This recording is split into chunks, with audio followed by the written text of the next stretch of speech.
नमस्कार मित्रों, आज सीधू ने सट में हमारे साथ दिल्ली से उमाकांत लखेड़ा जी जुड़े हैं। लखेड़ा जी, आपका स्वागत है। जी बहुत धन्यवाद। आज रक्षाबंधन है, विश्व आदिवासी दिवस है और हिंद छोड़ो दिवस भी है, तो देशवासियों को हमारी ओर से शुभकामनाएं, ढेरों शुभकामनाएं। और आज लखेड़ा जी हमारे साथ जुड़े हैं, देश के वरिष्ठ पत्रकार हैं। वैसे लखेड़ा जी ने कई दशकों तक पार्लियामेंट की रिपोर्टिंग की है, पीएमओ को कवर किया है, डिफेंस मिनिस्ट्री और सिक्योरिटी अफेयर्स को कवर किया है, president of India, prime minister of India और डिफेंस मिनिस्टर ऑफ इंडिया के साथ विदेश यात्राएं भी करी हैं। और मेरे ख्याल से आज जो हम चर्चा करने जा रहे हैं इस विषय पर, इनसे अधिकृत और कोई व्यक्ति इस देश में नहीं होगा, ऐसा मैं मानता हूं, क्योंकि आपने 8 जनरल इलेक्शन भी कवर किए हैं और कई असेंबली के इलेक्शन कवर किए हैं। लखेड़ा जी आजकल the wire, the federal, Kashmir times सहित कई अखबारों में लिखते हैं और वैसे भी सोशल मीडिया में भी तो आपका बोलबाला है, आपका अभिप्राय अधिकृत माना जाता है। और इसलिए हम लखेड़ा जी का बड़े आदर के साथ हमने अनुरोध किया था और आपने समय निकाला है, इसलिए हम आपके बहुत बहुत ऋणी हैं। आज का विषय हमने ये तय करा था लखेड़ा जी के साथ कि नरेंद्र मोदी और राहुल गांधी दोनों में से एक दूसरे को कौन चेकमेट करेगा। तो मेरे ख्याल से लखेड़ा जी, ये तुलनात्मक बात आज आपसे अधिकृत व्यक्ति और कौन हो सकता है जो इन दोनों पर अपनी राय रख सके। तो आपका स्वागत है और आप हमें बताएं, दर्शकों को बताएं कि क्या होने जा रहा है। बहुत सबसे पहले तो बहुत धन्यवाद आपको डॉक्टर हरि देसाई साहब।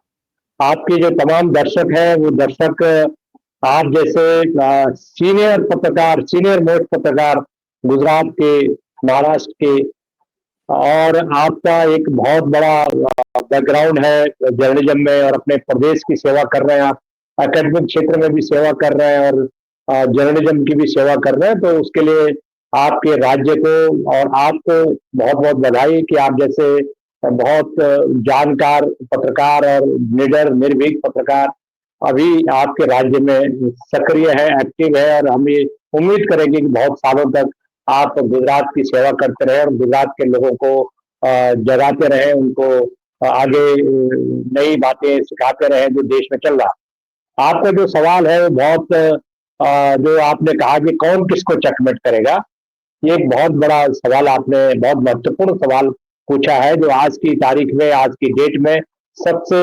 बड़ी डिस्कशंस का इश्यू है। सबसे पहली बात तो ये है कि राहुल गांधी एक किस्म से वो जो पॉलिटिक्स के लिए जो तिकड़म चाहिए, जिसकी तिकड़म की महारत हासिल है नरेंद्र मोदी को, उस तरह की तिकड़म राहुल गांधी नहीं करते और वही उनकी स्ट्रेंथ है। नरेंद्र मोदी की जो स्ट्रेंथ है कम्युनल पॉलिटिक्स करना, एक किस्म से प्योर पॉलिटिक्स करना, वोट के लिए लोगों को लुभाना, लोगों को भ्रमित करना और वोट पाने के बाद सत्ता में कैसे बने रहे हमेशा के लिए, मतलब till the end of the day, वो सारी तिकड़म पीएचडी नरेंद्र मोदी ने कर रखी है। और इतने वो उसमें पारंगत है, इतने एक्सपर्ट है उसमें कि उनको पता है कि जैसे नरेंद्र मोदी खुद भी कहते हैं कि मुझे पता है कि आगे क्या होने वाला है। 2002 के जो, इसी से एग्जाम्पल आप ले सकते हैं कि 2002 के जो गुजरात दंगे हुए, मैं उसकी मेरिट में, मैं उसकी डिमेरिट में बिल्कुल नहीं जाऊंगा, लेकिन आपदा में अवसर, एक दंगा एक मुख्यमंत्री के लिए कलंक का टीका होता है। अगर कि कोई मुख्यमंत्री है और उसको उसके राज्य में, उसके शासनकाल में कोई दंगा हो जाए, इनोसेंट लोग सड़कों पे मारे जाए, तो वो अच्छा नहीं होता किसी भी पॉलिटिशियन के लिए। और कोई भी पॉलिटिशियन, चाहे वो कितना भी क्रूर हो, कितना भी क्रूर शासक हो, वो अच्छा नहीं लगता उसको कि उसके कार्यकाल में लोग मारे जाए। लेकिन नरेंद्र मोदी ने गुजरात दंगों में जो इनोसेंट लोग मारे गए, उनकी जो मृत्यु हुई है, दुखद मृत्यु हुई है, कम्युनल वायलेंस में लोग मरे हैं, और उसके बाद जो ईमानदार ऑफिसर थे उनको एक एक करके टांकने का काम, सजा दिलाने का काम, जो उनके खिलाफ बोलता है, पॉलिटिकल रिवेंज देने का काम, ये नरेंद्र मोदी की सबसे बड़ी स्ट्रेंथ है। यही नरेंद्र मोदी की ताकत है। आज हालत यह है कि नरेंद्र मोदी का जो मेंबर ऑफ पार्लियामेंट है, वो सेंट्रल हॉल में, पार्लियामेंट के सेंट्रल हॉल में बैठते थे। मैं 20 साल से, मुझे 35 साल पार्लियामेंट कवर करते हो गए, 36 ईयर्स ऑलमोस्ट। मैं 26-27 साल का पार्लियामेंट कवर करना शुरू किया, और इतना इनफॉर्मल लोग मिलते थे। नरेंद्र मोदी की ने जब तक कंट्रोल किया पार्टी को, तो एमपीज ने सेंट्रल हॉल आना बंद कर दिया। हमने कई एमपी से पूछा कि भाई आप सेंट्रल हॉल क्यों नहीं आते?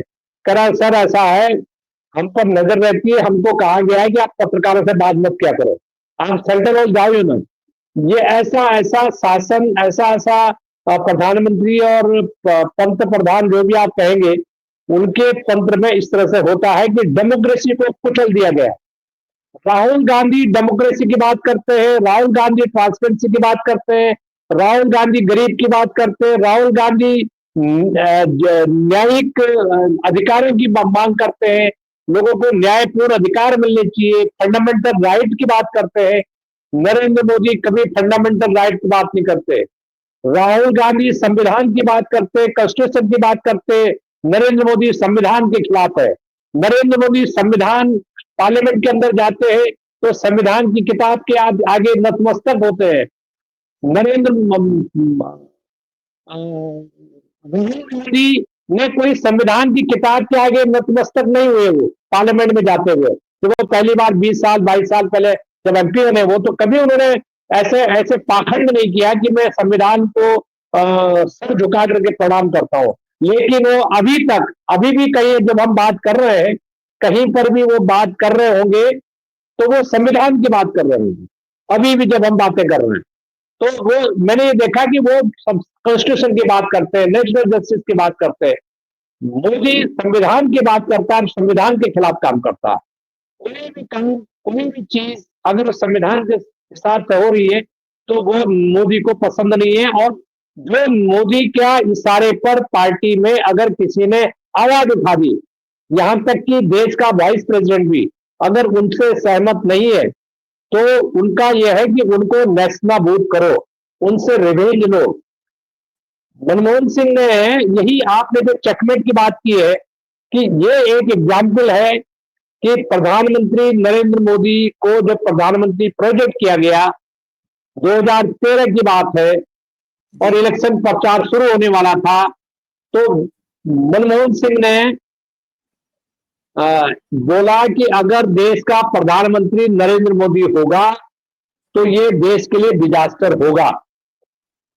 और आज ये हालत है कि ये मोर देन डिजास्टर हो गया, मोर देन डिजास्टर। उनका प्रधानमंत्री बनना मोर देन डिजास्टर हो गया। नंबर एक बात तो ये होगी। नंबर दूसरी बात कि उन्होंने, इतना बड़ा देश है, इसका जो डाइवर्सिटी है, ये डाइवर्सिटी, हमारे देश की जो डाइवर्सिटी है, हमारी कोई भी विचारधारा हो सकती है, लेकिन डाइवर्सिटी, विविधता जिसको हिंदी में बोलते हैं, गुजराती में क्या बोलते हैं मुझे मालूम नहीं है, विविधता बोलते हैं, विविधता विविधता बोलते हैं। हाँ। विविधता बोलते हैं। तो इस देश की जो हमने सीखा है, जर्नलिज्म में सीखा है, लोगों से बात करते हुए सीखा है, देश भर में विदेशों में घूमते हुए सीखा है, कि हमारी जो डाइवर्सिटी है, हमारी जो विविधता है, वो हमारी सबसे बड़ी ताकत है। नरेंद्र मोदी को चेकमेट की बात करें तो नरेंद्र मोदी का जो मूल मंत्र है कि वो विविधता की बात कुछ 1% करेंगे और 99% वो डाइवर्सिटी के खिलाफ है। वो डाइवर्सिटी को, अपनी जो थॉट्स है उससे हेट करता है डाइवर्सिटी से, क्योंकि उसे लगता है कि डाइवर्सिटी की बात तो और लोग करते हैं, मुझे ऐसी बात करनी है जिससे मैं डाइवर्सिटी के एंटी डाइवर्सिटी बात करूं। तो इस तरह की चीजें वो करते हैं। और उन्होंने मतलब राहुल गांधी और उनकी जो चेकमेट है, राहुल गांधी का जो जो वीकनेस है पार्टी का, उनका जो अपना पर्सनल वीकनेस है कि वो एक संगठन करता नहीं है। उनके पीछे आरएसएस की कोई ऐसी, आरएसएस जैसा कोई फोर्स नहीं है कि वो एक स्ट्रेंथ दे सके राहुल गांधी की लीडरशिप को। और राहुल गांधी ने जब कमान संभाली तो हारी हुई पार्टी थी, हारी हुई पार्टी थी कांग्रेस। और नरेंद्र मोदी ने जब कमान संभाली तो आरएसएस एक बहुत स्ट्रांग आरएसएस था, एक स्ट्रांग ऑर्गेनाइजेशनल संगठन का बेस था बीजेपी के पास। तो मोदी ने उसका फायदा उठाया और मोदी को एक बात पता लग गई, बहुत प्यार से, बहुत अच्छे से पता लग गई कि अगर इस देश में आपने रूल करना है तो कम्युनल पॉलिटिक्स को मूल मंत्र बनाना होगा, हिंदू मुसलमान की राजनीति करनी होगी। हिंदू मुसलमान की राजनीति अगर आप नहीं करोगे तो इस देश में आप रूल नहीं कर सकते। ये नरेंद्र मोदी का मूल मंत्र है। और गुजरात के गोधरा से लेकर के वो लोकसभा चुनाव में हरियाणा में दे रहे हो, यूपी में दे रहे हो, ये कपड़े से पहचाने जाओगे, ये कपड़ों से पहचाने जाते हैं, ये इनकी पॉपुलेशन ज्यादा है। ये बताइए कि आपको, उनको लगता है कि मैं अगर ऐसी पॉलिटिक्स करूंगा जिसमें डाइवर्सिटी वाली पॉलिटिक्स करूंगी, डाइवर्सिटी को मैं अपनाऊंगा तो इससे मैं हार जाऊंगा, तो मैं इससे चुनाव नहीं जीत पाऊंगा। तो उनका एक मूल मंत्र है। दूसरा ये कि एक विजन है राहुल गांधी का, मोदी के अंदर एक ही विजन है, सत्ता में कैसे बना रहना, how to remain in power. मुझे लग रहा है कि 100 पीएचडी कर लोग कर सकते हैं। अगर नरेंद्र मोदी पीएचडी के डॉक्टर हो तो 100 लोग पीएचडी इस बात पर कर सकते हैं कि how to remain in power. और how to remain in power में नरेंद्र मोदी, जो राहुल गांधी है, राहुल गांधी कम्युनल पॉलिटिक्स नहीं करते, राहुल गांधी कम्युनल पॉलिटिक्स के खिलाफ है। मोदी कम्युनल पॉलिटिक्स करते हैं, कम्युनल पॉलिटिक्स के सपोर्टर हैं।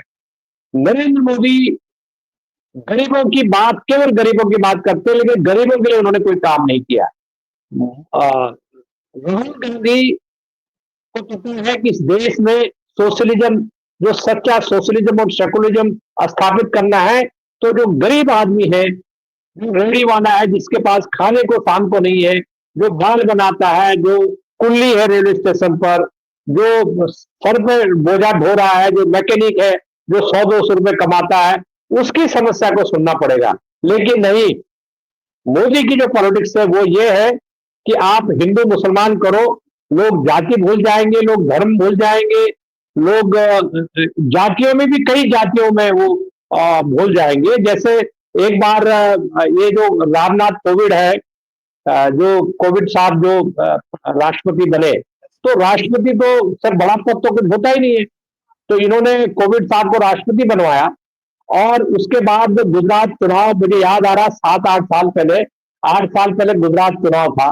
तो गुजरात चुनाव था तो इधर राष्ट्रपति बने हुए कोविंद साहब को, रामनाथ कोविंद साहब को 2-3 महीने हुए थे और गुजरात इलेक्शन हो गया था, इसलिए उनको, तो वो कोई है, यूपी के शेड्यूल कास्ट है, वो कानपुर के शेड्यूल कास्ट में। मैं कोविंद साहब को जानता हूं, मेरे उनसे मित्रता है।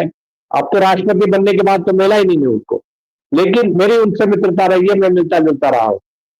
कोविंद साहब यहाँ के कानपुर के दलित है, कोरी जिनको कहते हैं, लेकिन उनको पता है कि गुजरात में उनको पता है कि गुजरात में कोरी लोग ओबीसी में आते हैं, ऐसा मुझे लगता है, ओबीसी में आते हैं।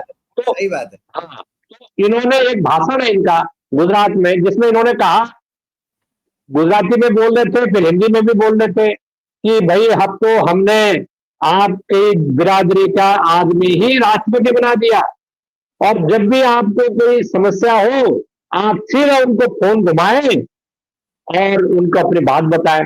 अब ये कॉमन सेंस है, ये कॉमन सेंस ताली पीट गई, खूब देर तक ताली पीटी। तो मैं देखता रहा टीवी, मैंने देखा कि देखिए ये आदमी कितना छोटी सोच का आदमी है। क्या राष्ट्रपति का काम देश की समस्याएं सुलझाने का काम है? वो तो आपका काम है देश की समस्याएं सुलझाना।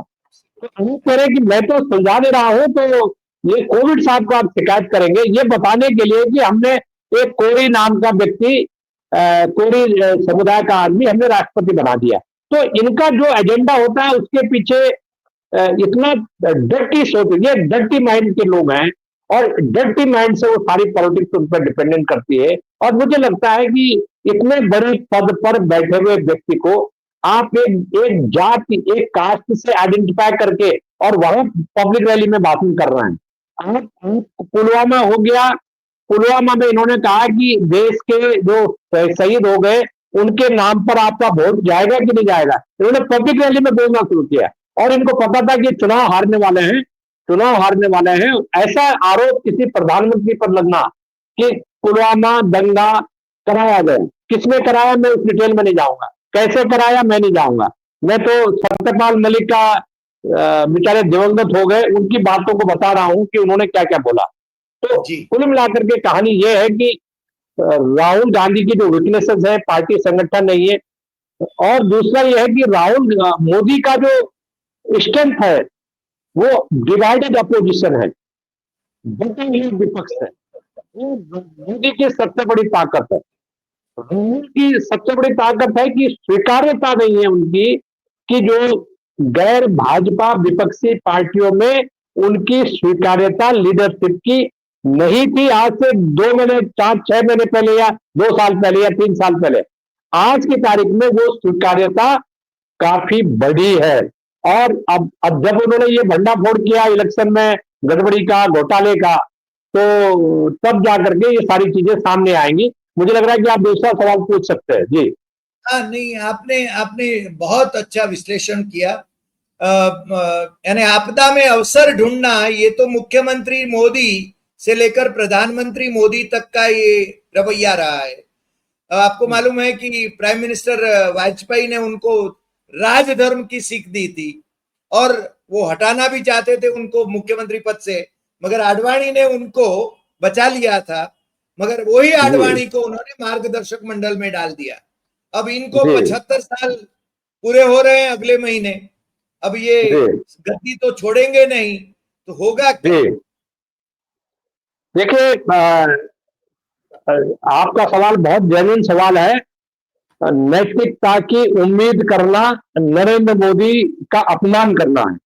अगर हम नरेंद्र मोदी के सामने कमिटमेंट की बात करेंगे, नैतिकता की बात करेंगे, वैल्यू बेस्ड पॉलिटिक्स की बात करेंगे, प्रिंसिपल की बात करेंगे, सिद्धांत की बात करेंगे, और जो नियम उन्होंने दूसरों पर लागू किया वो नियम अगर हम नरेंद्र मोदी पर लागू करने की बात करेंगे तो ये अन्याय होगा उनके साथ।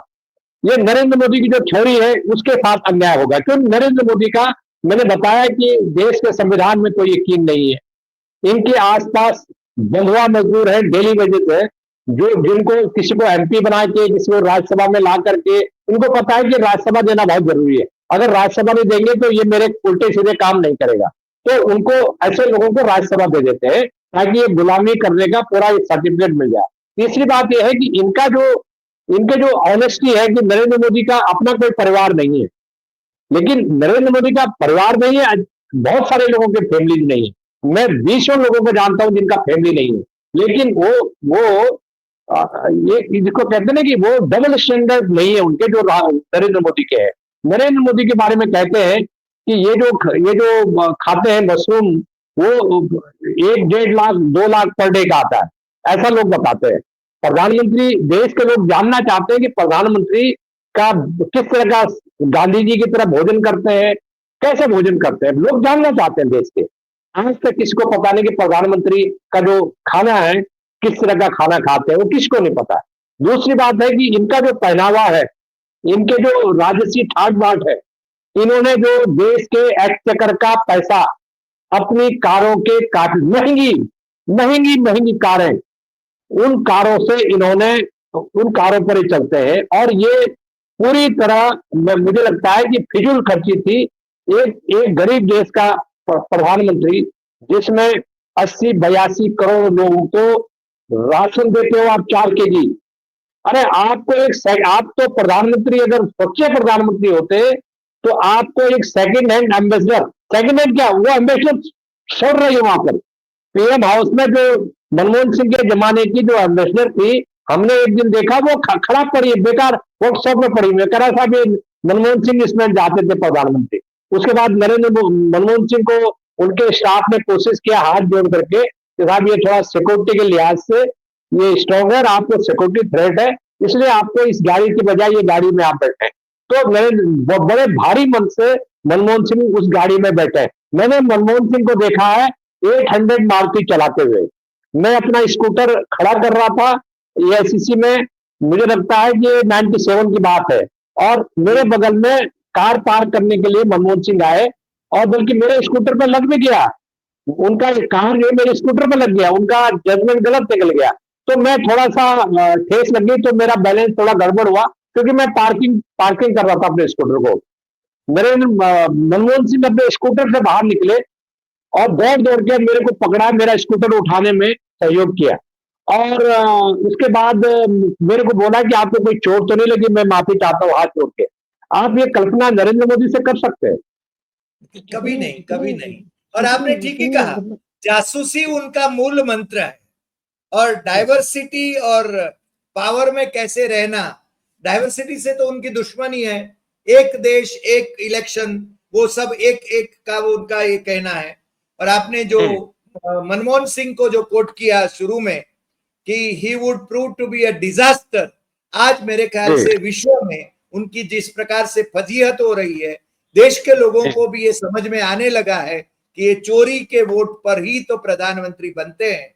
मेरे ख्याल से ये अब आने वाले दिन में क्या होगा पता नहीं। लखेड़ा जी। जी जी जी बिल्कुल।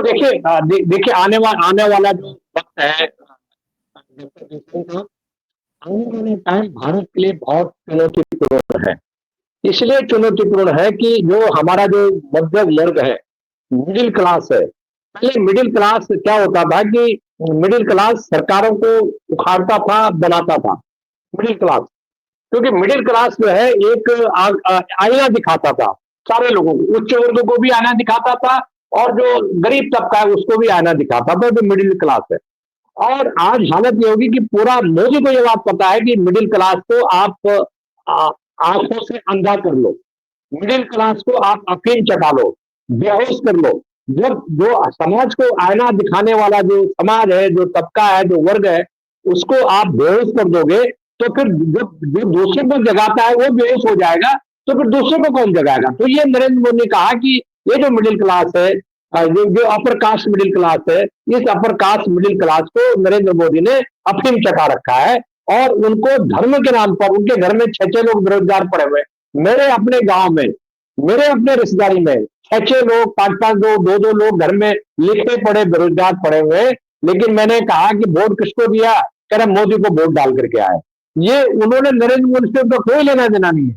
नरेंद्र मोदी से मेरा लेना देना हो सकता है, क्योंकि मैं पार्लियामेंट में आज भी जाता हूँ, बैठता हूँ, सामने देखता हूँ, सिस्टम को देखता हूँ, सिस्टम को कवर करता हूँ, स्टोरी करता हूँ। मेरे गांव के अनपढ़ या लिखे पढ़े लोगों का नरेंद्र मोदी से क्या लेना देना? लेकिन नरेंद्र मोदी ने उनके दिमाग में, मुझे लग रहा है, 2 जनरेशन खराब कर दी।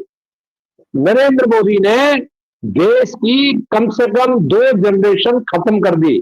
नरेंद्र मोदी जब प्रधानमंत्री बने और जो गुजरात दंगों के बाद नरेंद्र मोदी ने इस देश के जो नैरेटिव चेंज किया, तो पूरी एक जनरेशन निकल गई। तो मैंने पूछता था फील्ड में कि कैसे वोट दोगे? कह रहा नरेंद्र मोदी को वोट इसलिए देंगे, ये मुसलमानों को सबक सिखाता है। तो अब ये बताइए कि मुसलमानों को सबक दिखाना जब आपकी क्वालिफिकेशन हो जाएगी, तो फिर आप लोकतंत्र को, संविधान को, सेकुलरिज्म को, धर्म सोशलिज्म को, धर्मनिरपेक्षता को, देश की आर्थिक नीति, देश की कूटनीति, देश की विदेश नीति, कैसे आप इन चीजों पर सोचते हैं? तो नरेंद्र मोदी को ये कोई चीजों से लेना देना नहीं है, वो उनका माइंड सेट नहीं है। नरेंद्र मोदी को लगा कि इस देश में सारे प्रधानमंत्री का बायोडाटा देखा उन्होंने, अरे ये इसमें तो जवाहरलाल नेहरू प्रधानमंत्री थे, वो तो स्कॉलर थे, विलायत से, ब्रिटेन से पढ़ के आए, वकील थे, उनके वकील थे, उनके पिताजी वकील थे मोतीलाल नेहरू। उसके बाद गुलजारी लाल नंदा बने कार्यवाहक प्रधानमंत्री उस दिन के लिए, वो भी बड़े हाईली क्वालिफाइड लिखे पढ़े आदमी थे, सब अंग्रेजी जानते थे। उसके बाद लाल बहादुर शास्त्री बने, एक गांव देहात के सामान्य परिवार का आदमी, वो भी बड़े हाईली क्वालिफाइड, बड़े ब्रिलियंट थे लाल बहादुर शास्त्री। उसके बाद राजीव गांधी बने, या ये नरसिम्हा राव बने। नरसिम्हा राव कितने विद्वान थे, अटल बिहारी वाजपेयी कितने विद्वान थे, देवेगौड़ा भी अच्छे लिखे पढ़े हैं, आई.के. गुजराल लिखे पढ़े हैं, चंद्रशेखर हाईली क्वालिफाइड। इन्होंने लगा कि भाई हमारे पास भी कुछ डिग्री होनी चाहिए, तो ये प्लान बनाया इन्होंने, और वो प्लान बना के उनकी डिग्री का क्या हाल है आपको पता है, गुजरात के लोगों को पता है। अब जब ये कुर्सी से हट जाएंगे तो इन्होंने ये जरूरत क्या है आपको, आप हमें कह रहे हैं कि अगर चौथी पास कोई आदमी इस देश का अगर प्रधानमंत्री हो जाता, तो मेरा जैसा आदमी जो कम से कम पोस्ट ग्रेजुएशन है, मैं गौरव से कहता हूं कि जैसे मैं इस देश का नागरिक हूं जिसका प्रधानमंत्री चौथी पास है, लेकिन वो इतना विजनरी लीडर है कि हमें उस पर गर्व है। लेकिन आज मैं कहूंगा कि मेरे देश का प्रधानमंत्री का कौन कौन सी डिग्री है उनके पास, इंटायर पॉलिटिकल साइंस का कौन सा डिग्री है उनके पास, कौन गुजरात में उनकी डिग्री को मान्यता देता है कोई। तो आने वाली जनरेशन ऐसा व्यक्ति लोगों को एग्जाम पास करने का वो देता है, क्या गुरु मंत्र देते हैं आप, है ना, मन की बात देते हैं। तो सवाल ये है कि इस तरह का फेक फेक नैरेटिव, इस तरह का फेक नैरेटिव बनाना, मैंने जर्नलिज्म किया, मैंने कोई जर्नलिज्म का डिग्री नहीं लिया, लेकिन मैं कहूं मैं जाली डिग्री बना लूं मैंने जर्नलिज्म किया, अरे मैं तो जर्नलिज्म वालों को पढ़ाता हूं। I teachers in the Indian institute of mass communication, I teachers in Jamia Millia Islamia, मैंने तो कोई जर्नलिज्म का कोर्स नहीं किया। तो सवाल ये है कि आपको ये डिग्री लेने की क्या जरूरत है। तो ये सारी चीजें ये बताती है कि आपकी जो पूरी पर्सनैलिटी है वो जो फेक है, एक ढकोसला है, एक पाखंड है, और आने वाले समय में प्रधानमंत्री मोदी को किस ढंग से याद किया जाएगा ये आप कल्पना कर सकते हैं और आपके दर्शक कल्पना कर सकते हैं। जी सर, एक लास्ट सवाल, राहुल गांधी के भविष्य के बारे में आपका क्या आकलन है? राहुल गांधी का भविष्य, देखिए मैं कोई कांग्रेस का सपोर्टर कभी नहीं रहा, आज भी नहीं हूं, मैं एक इंडिपेंडेंट जर्नलिस्ट हूं, और कांग्रेस जब मैं कवर करता था 20-25 साल तक, तो मेरे को कांग्रेस विरोधी पत्रकार लोग कहा जाता था। लेकिन मेरा ये मानना है कि दोनों को आप मेरिट पर लेके देखें, वोट खींचने के मामले में, चुनाव लड़ाने के मामले में, चुनाव जीतने के मामले में नरेंद्र मोदी आज भी भारी पड़ रहे हैं राहुल गांधी पर, क्योंकि राहुल गांधी इलेक्शन मैल प्रैक्टिसेस के खिलाफ है, वो इंस्टीट्यूशन को कैप्चर करने के खिलाफ है। तो जो बेईमानी से चुनाव जीतने के खिलाफ है, वो चुनाव कैसे जीतेगा। तो मेरा ये मानना है कि इसको उनको सुधार करना पड़ेगा, इलेक्शन मशीनरी को उनको ठीक करना पड़ेगा, पार्टी के भीतर भी, पार्टी के बाहर भी। और एक बात और कहता हूं मैं कि जो सबसे बड़ी पार्टी है कांग्रेस पार्टी, अपोजिशन की 100 मेंबर ऑफ पार्लियामेंट है उसके पास, तो उसकी बड़ी जिम्मेदारी है अपोजिशन पार्टीज को लामबंद करना। और बीजेपी को पूरे देश में कश्मीर से लेकर के कन्याकुमारी तक अगर राहुल गांधी एक एक कैंडिडेट खड़ा करे बीजेपी के खिलाफ, तो मुझे नहीं लगता कि बीजेपी 50 सीट से ऊपर जीत सकती है। ये उत्तर प्रदेश ने दिखा दिया, ये उत्तर प्रदेश ने दिखा दिया कि आप जीत नहीं सकते। मैं आपको गारंटी के साथ कह सकता हूं कि 33 सीटों में से कम 20 सीटें उत्तर प्रदेश में बेईमानी से जीती हुई है, बीजेपी ने बेईमानी करके जीती हुई है, जिसमें मेरठ की सीट भी शामिल है, जिसमें अरुण गोविल चुनाव लड़े थे और वो 10,000 से उनको जीता हुआ घोषित किया गया। 10,000 से उनके सपोर्टर ने मेरे को बोला कि वो 50,000 से इलेक्शन हार रहे हैं। तो मैं किसी कांग्रेस को बोला कि उन्होंने कहा कि मैंने कहा मेरठ सीट है जिसमें अरुण गोविल को जिताया गया, अरुण गोविल के लोगों ने कह दिया आप चुनाव हार रहे हैं। तो एक एग्जाम्पल है राहुल गांधी की सबसे बड़ी स्ट्रेंथ उनकी ऑनेस्टी है, उनकी ईमानदारी है। उन्होंने देखा है कि सच्चाई का रास्ता नहीं छोड़ना है। महात्मा गांधी का जो रास्ता है वो राहुल गांधी ने पकड़ा हुआ है। देखिए अंग्रेजों के खिलाफ 90 साल तक इस देश में आजादी की लड़ाई लड़ी, अल्टीमेटली अंग्रेजों को जाना पड़ा। मुझे लग रहा है कि सच्चाई का रास्ता नहीं छोड़ना पड़ेगा इनको, नरेंद्र मोदी को आज नहीं तो कल राहुल गांधी की लीडरशिप में देश डिफीट करेगा। और कोई लीडर और कोई नेता मुझे नहीं लगता कि इनके आसपास इस समय ठहर रहा है क्रेडिबिलिटी के मामले में। मोदी की क्रेडिबिलिटी बहुत डाउन हो चुकी है, धीरे धीरे करके डाउनफॉल है, पूरा नहीं है। मैं ये नहीं कहूंगा पूरा डाउनफॉल है, अभी भी उनका स्ट्रेंथ है, गुजरात में उनका स्ट्रेंथ है, बाकी जगह उनका स्ट्रेंथ है। लेकिन अभी पिछले कुछ महीनों से उनका स्ट्रेंथ, उनकी क्रेडिबिलिटी, उनकी साख, उनकी गुडविल बहुत डाउन हुई है। और राहुल गांधी ने अपना ग्राफ बढ़ाया है, अपनी एक्सेप्टेबिलिटी बढ़ाई है। अभी इलेक्शन बहुत दूर है। मुझे लग रहा है कि आने वाले 1-2 साल बहुत महत्वपूर्ण है और राहुल गांधी के पास पूरा टाइम है, 20-25 साल पूरा पॉलिटिक्स करने के उनके पास है। और मोदी के पास नैतिक रूप में 17 सितंबर 2025 की डेट है। अब उसके बाद वो मुख्यमंत्री प्रधानमंत्री बने रहते हैं, तो ये अनैतिकता के मानदंडों पर वो प्रधानमंत्री बने रहेंगे, ऐसा मेरा मानना है। जी लखेड़ा जी, आज आपने बहुत अच्छा विश्लेषण किया तथ्यों के आधार पर। और एक बात मुझे बहुत अच्छी लगी, आपने कहा कि मोदी ने 2 जनरेशन को बर्बाद किया। और राहुल गांधी में मतलब सच्चाई है, महात्मा गांधी की तरह लंबा रेस का घोड़ा तो है, यानी उसके पास वक्त भी है। नरेंद्र मोदी अनैतिकता से जो चुनाव जीतते हैं, वो अब आने वाले दिनों में क्या होता है उस पर हमारी नजर रहेगी। आप हमारे साथ जुड़े, आपने बेबाक ढंग से अपना ओपिनियन बताया, उसके लिए हम आपके शुक्रगुजार हैं और इंशाल्लाह फिर से मिलेंगे। आपका बहुत बहुत धन्यवाद। नमस्कार। बहुत धन्यवाद। आपने दर्शकों से रूबरू होने का मौका दिया। मैं आपका आभारी हूँ, कृतज्ञ हूँ। और आप सबके, आपके जितने जो दर्शक हैं आपको देखने वाले, उन सबको रक्षाबंधन की बहुत बहुत शुभकामनाएं और आपको भी ढेर सारी शुभकामनाएं। नमस्कार। नमस्कार। नमस्कार। नमस्कार।